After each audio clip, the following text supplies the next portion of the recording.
more that you read, the more things you'll know. The more that you learn, the more places you'll go. In the Quran, Allah subhanahu wa ta'ala commands us to read. Reading has the power to open our eyes, open our hearts, and truly transform us.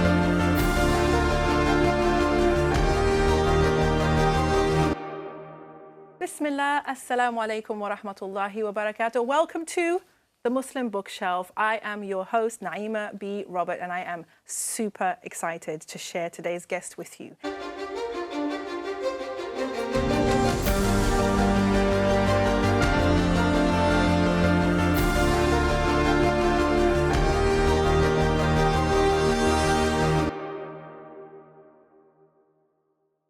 Now, I have a quote from a children's author that you may be familiar with. And I'm going to say the quote, then you can tell me if you know who said it.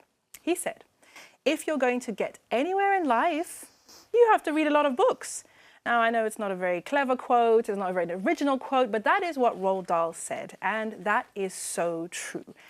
If we are going to get anywhere in life, we've got to read a lot of books. And if we're going to read a lot of books, we might as well start young. Which is why I'm so pleased to have Zanib Mian here, the prolific author, publisher, and probably the funniest Muslim author that I've ever met. MashaAllah. Sister Zainab, welcome to the show. Assalamu alaikum. Wa alaikum assalam wa rahmatullah. That is such kind words. Who is Zanib Mian? That's such a vast and deep question to answer, but I am a mum of 2 boys. I am someone who absolutely loves writing. I'm very nosy when it comes to people. I love observing people. I'm a people person, so I think that's where a lot of my inspiration comes from, is just watching what people do all day. So I guess Zanib Mian's a very nosy person who, if I spend maybe seconds with you, you might end up in one of my books. As a little girl, I loved to write, and everybody knew me as that little girl who loves to write. I filled notebooks with funny, silly, rhyming poems and with stories. But I lost that part of myself for a big chunk of my life until I had kids of my own, and then the stories came back to me because I was telling them stories. I was making up stories for them, especially for bedtime. And that's when I became a writer again, because I realized this is something I love doing. And I want to do it all the time. People are always surprised when I tell them I have a degree in molecular cell biology, because I'm a writer and I write silly, funny books. I think that's the last thing that they imagine me studying at university, but I went to UCL to study molecular cell biology. So that is one of the things that people find surprising about me, but I don't, because I've always loved science. I love writing more, and science is very stressful and serious, and I guess that's just not me as a person. I like being goofy and silly, and I feel really passionately about conveying Islam and simplifying it for our young children. I love designing things, so I love playing around on Photoshop. I design all the book covers at Muslim children's books myself. I love driving, that's one of my main passions. I love fast cars and driving them. And I'm not worried about the ones that I can't have, like a Koenigsegg or something. It's the ones that I can have. Yeah. At the moment, well, my dream is to have a 911 993, but it's out of my budget, so. I do have a R8 at the moment, which I've had for the last 3 years. I'm selling that to live my 911 dream, inshallah. But not the 993. So the reason I wrote the Planet Omar series is because I wanted to correct all those horrible negative stereotypes about Muslims in the West. That's what drives me on the mainstream side. At Muslim Children's Books, what drives me is I really believe in engaging children in really simple and fun books that pull their attention and leave them just loving the deen. And that's what drives me to be able to create books like that. Hopefully Planet Omar will eventually be made into a TV series or a film. That's already in the works. Don't know if it's going to happen, but that might be what's next for me. But I'm going to continue to keep writing because that's what I love doing best. Ecstatic to have you Really here, too. mashallah, award-winning author, and like I said, prolific, and we will talk more about that, mashallah, but creator of, you know, some Muslim classics like Migo and Ali and our beloved Planet Omar. How do you introduce yourself to people nowadays? Just simply as Zanib Mian children's books author. I like that. Okay, That's simple, to the point. All-encompassing. Or do you want a fuller description? Like, well, some people say, well, you could, right? So we've got a new book, haven't we? Yes. So we're going to get a chance to talk about your new book. But before we go into the new book, I'd like to go back, way back, back to the very beginning of Zanib Mian, the author, because you weren't always an author, and I don't think you even always wanted to be an author. At one point, you were a teacher, right? That's right, yes. Take us back to those days. I was a science teacher, but if you go further back, so all the way back to when I was in primary school, I didn't want to be an author because I didn't think it was an option for me, but I loved telling stories. Mashallah. And I wrote a lot. I wrote lots of rhyming poems, I wrote stories, and I still have the notebooks. Oh, I should have bought them, but next time. Yeah, they're kind of really falling apart because they're years old.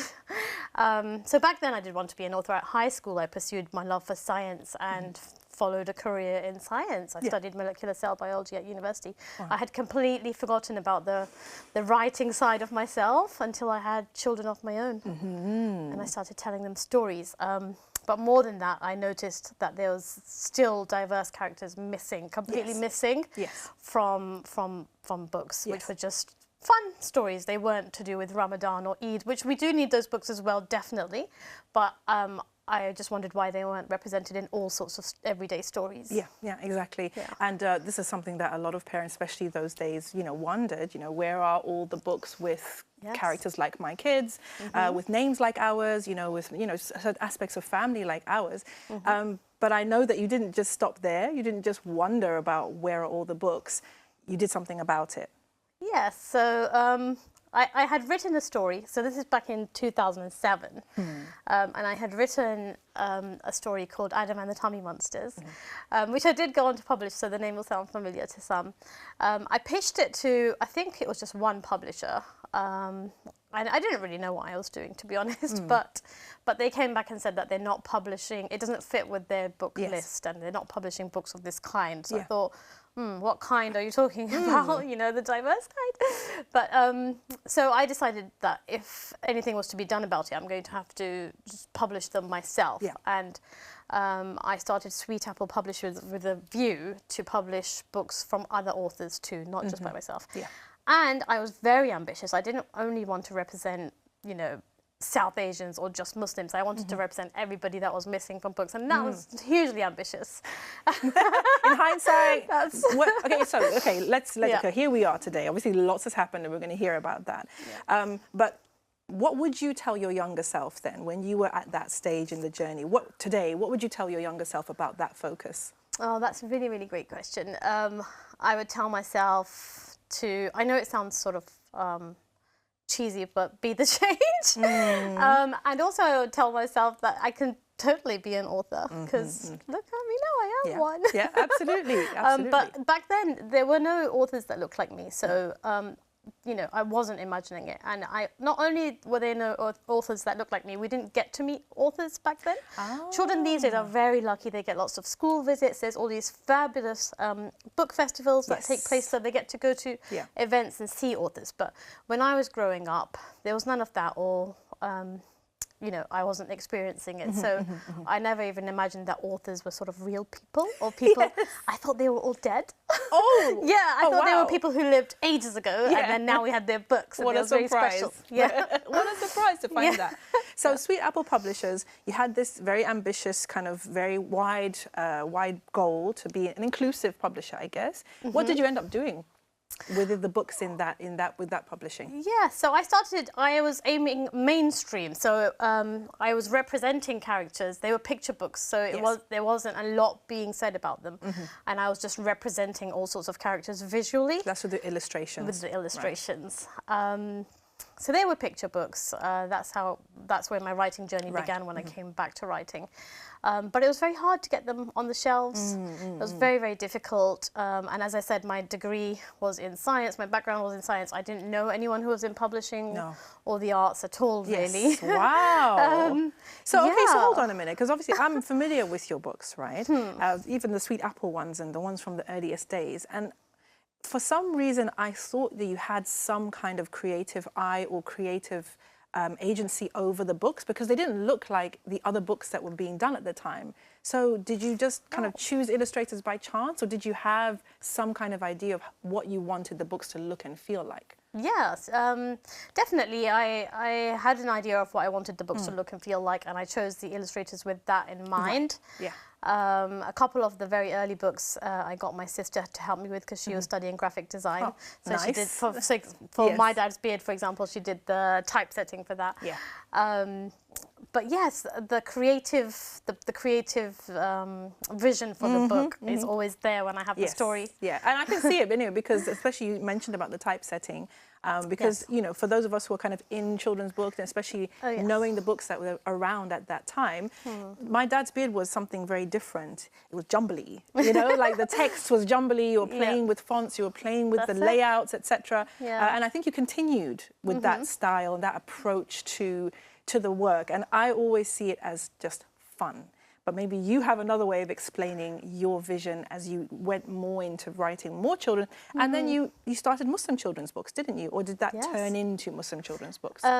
So I was writing the mainstream books which had diverse characters, but they were not only aimed at Muslim children or teaching Islam per se. Yeah. Although My Dad's Beard, obviously there's a big message in there, which is that they're talking about the Prophet sallallahu alaihi wasallam, and he's the greatest man who ever lived.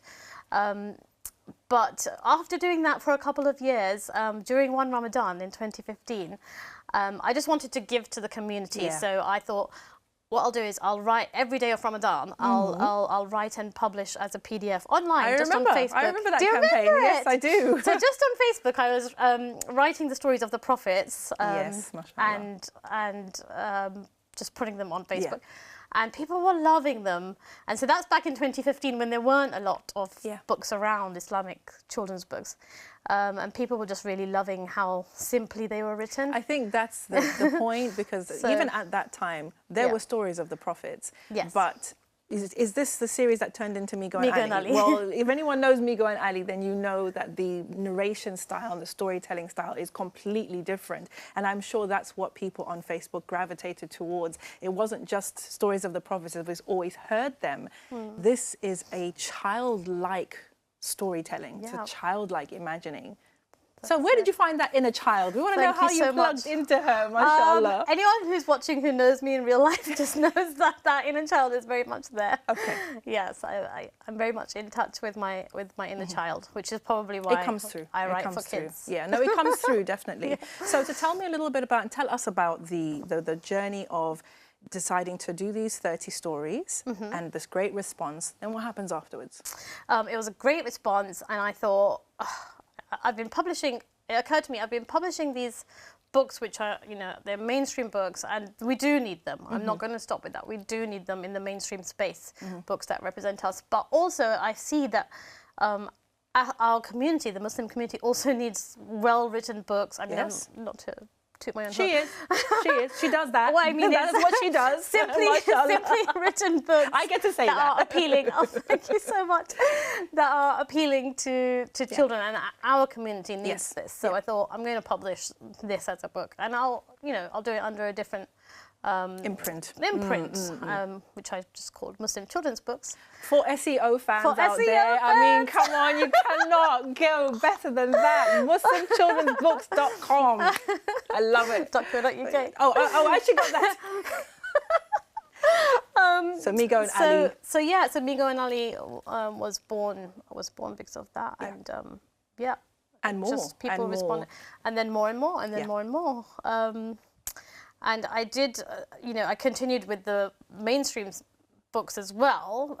So the Planet Omar series I initially published under both Sweet Apple and Muslim children's books together. Did you? Yes, and because Planet Omar, that's the one that started as the Muslims. It was called The Muslims. All right, so we need to talk about the transition from picture book writing to writing middle grade, right? And just for viewers out there who haven't heard those terms before, picture books are those books that are usually for sort of 3 to 6 year olds, very picture heavy, you know, few words, maybe 1,000 words, and then it goes into early readers, and then middle grade is like your early chapter books, obviously a lot more text, more involved stories, you know, more plot, more character, more dialogue, and then illustration is much less. So a completely different genre. Yes. What made you decide to do that? Definitely.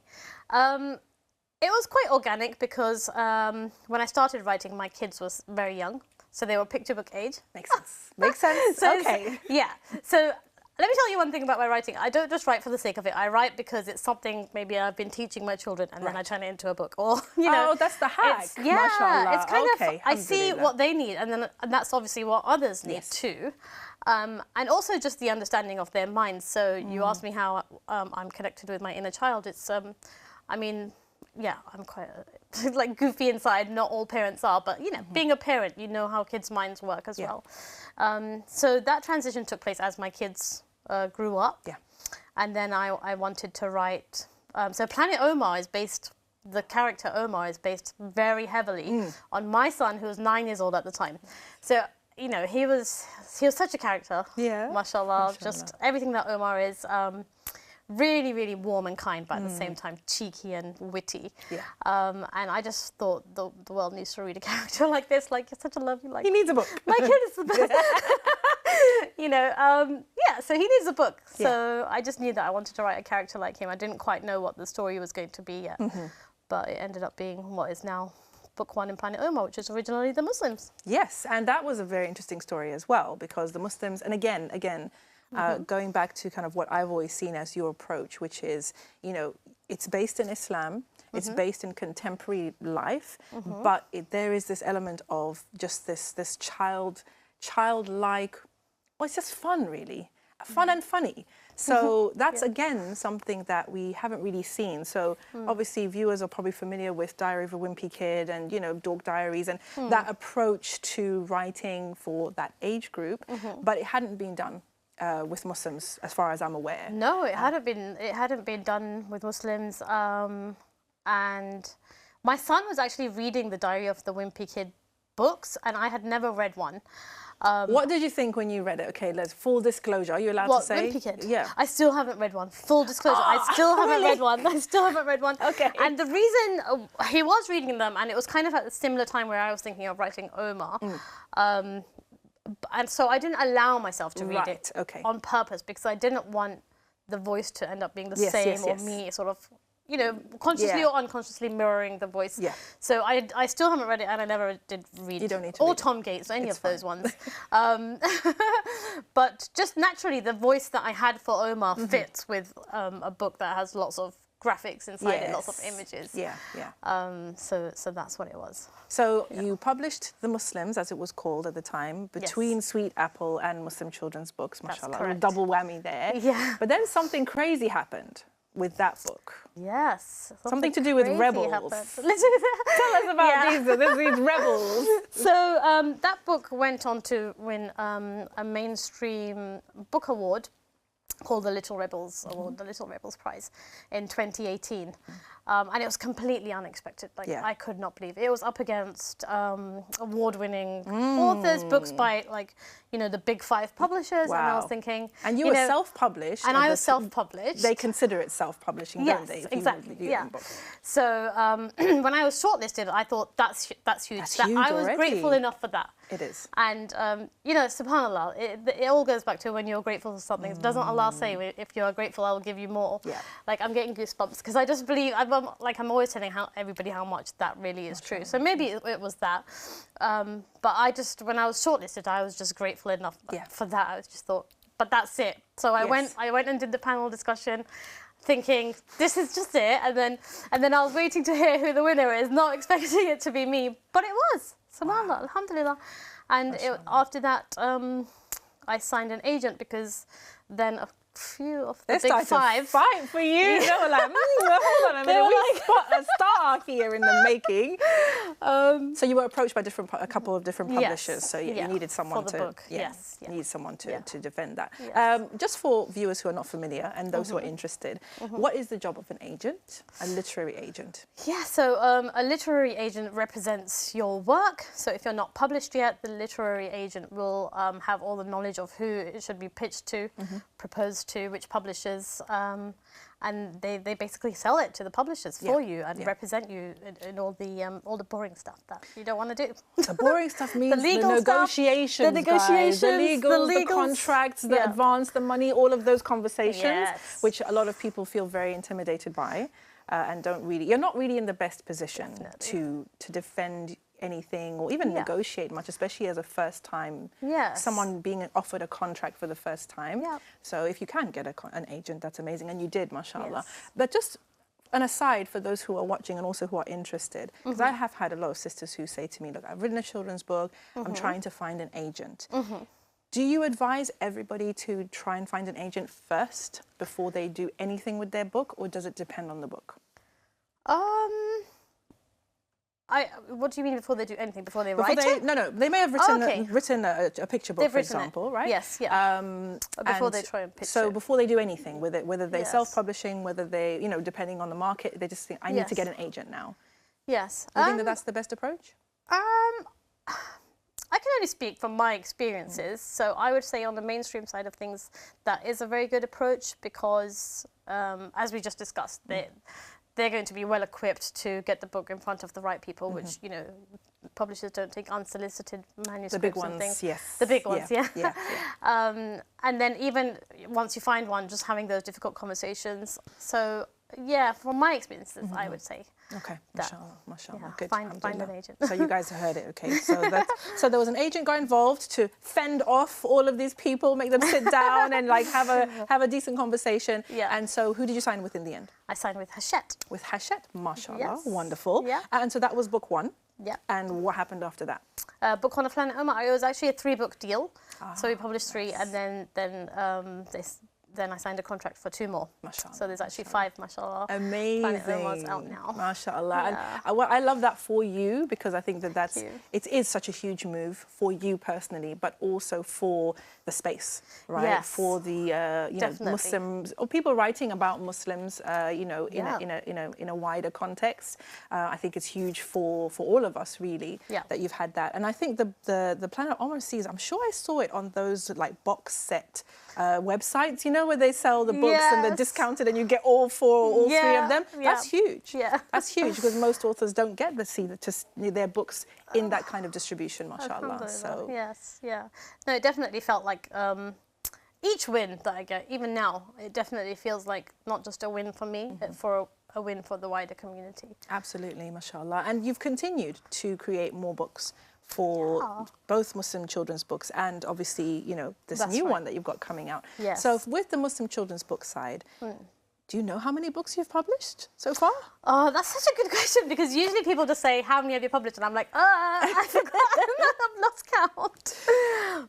I think it might, because some of them are now out of print. Okay. So it's probably in the region of about 20. Mashallah. Yeah. And there's a new one, which I saw on Instagram, isn't there? About a little unicorn. And what's the title?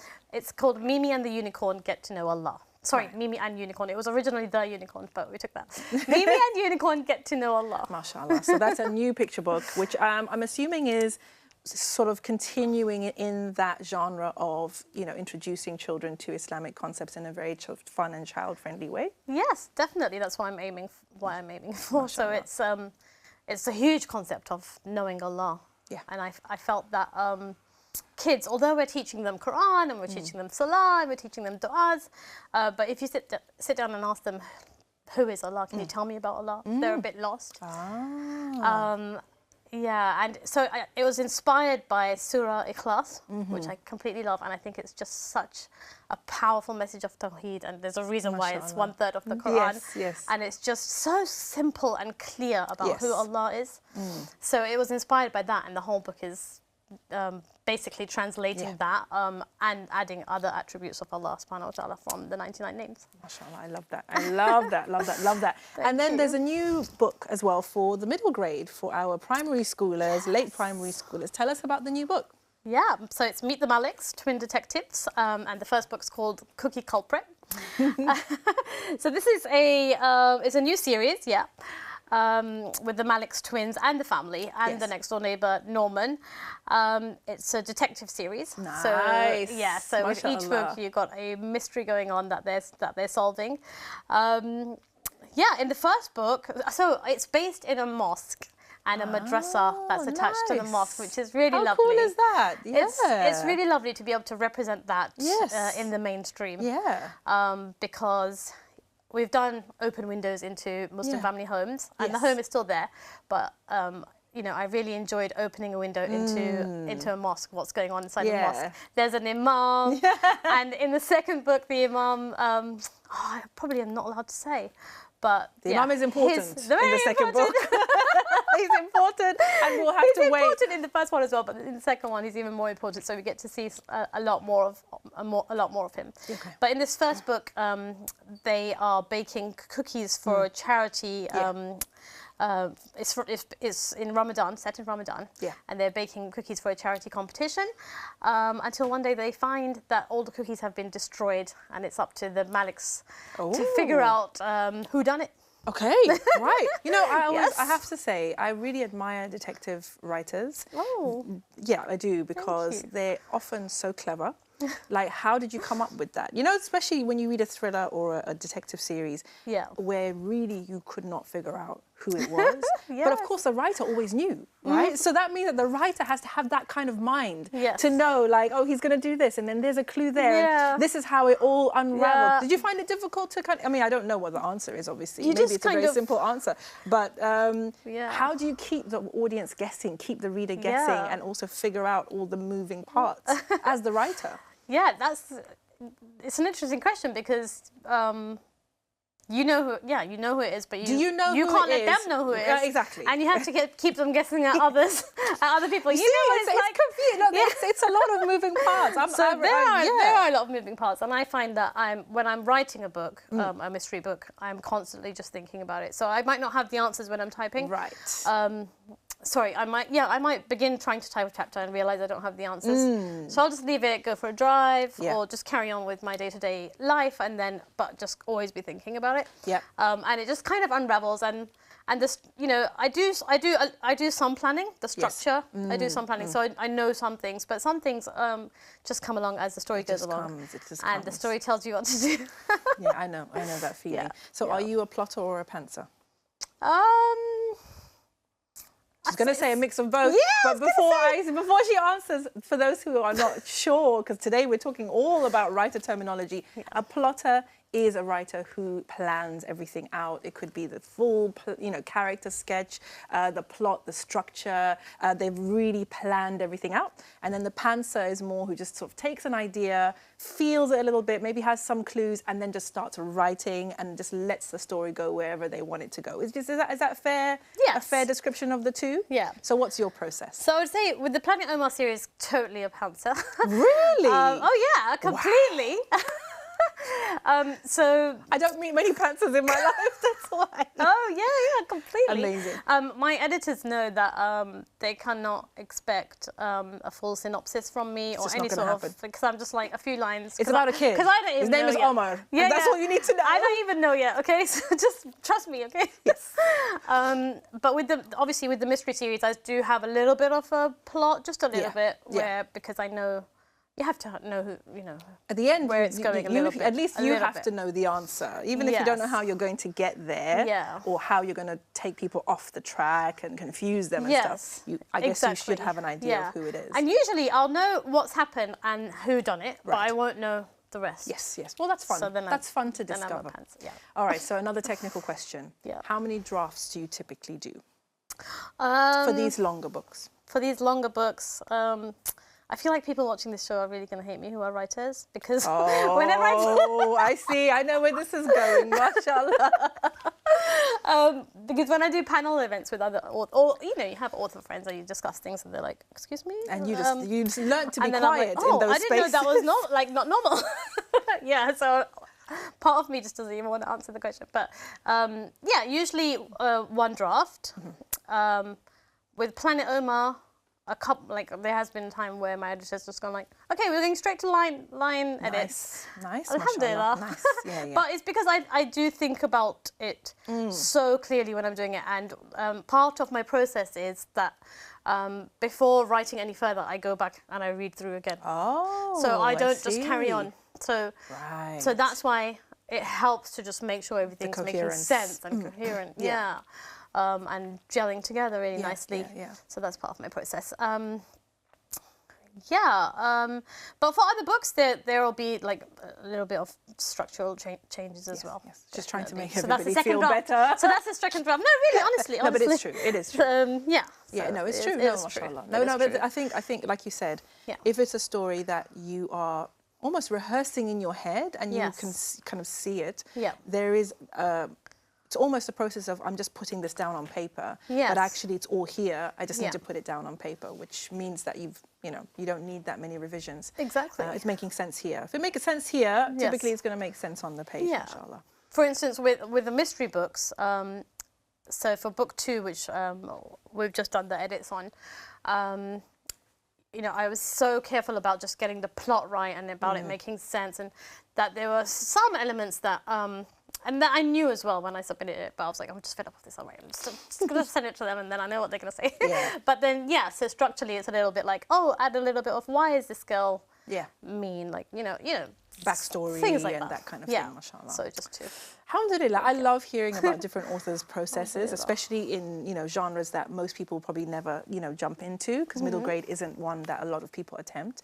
So I love to hear your process, and I love the fact that the stories, mashallah, are flowing. May they continue to flow and flow and flow and flow, because mashallah, you're bringing something very important to our spaces and also to just the society that we live in. I want to say a breath of fresh air. And we enjoy that. And I think, when I see people responding to your books online and in person, that's, I think, what people get from you, is that you're just doing your thing. Breath of fresh air, you've got your intention, you've got your style, you're just doing, mashallah, tabarakallah. And we pray that Allah subhanahu wa ta'ala allows you to continue to do that. You'll be the grand dame of the whole space. You're like 80, she'll be like Enid Blyton, having like 200 books behind her, inshallah.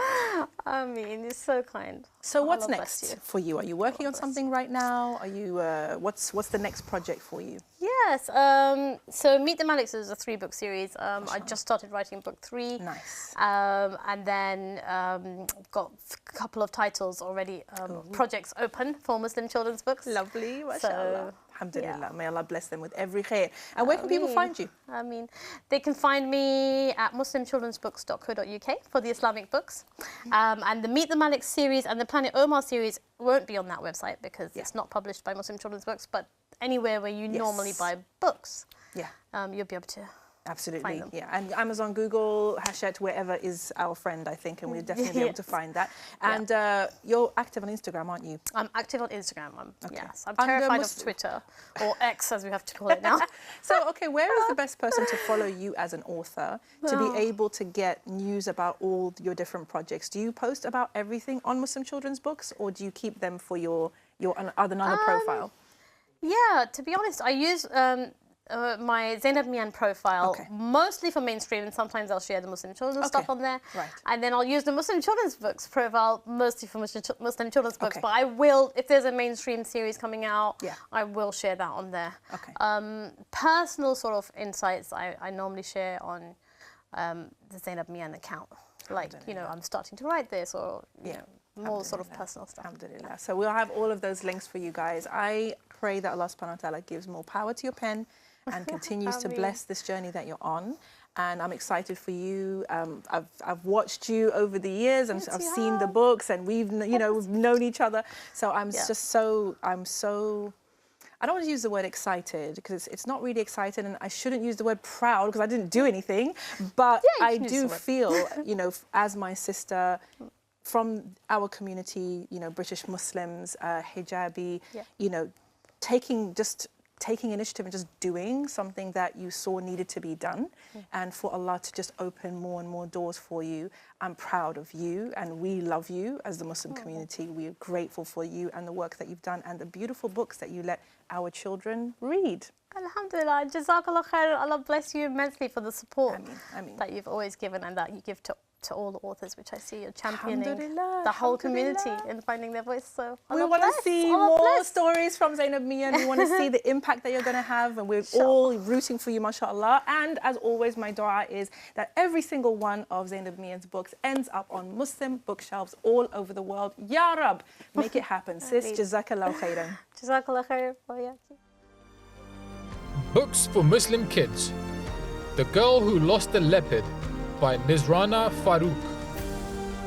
Fight Back by A.M. Dasu. Safia's War by Hiba Noor Khan. Tune in to join our weekly competition.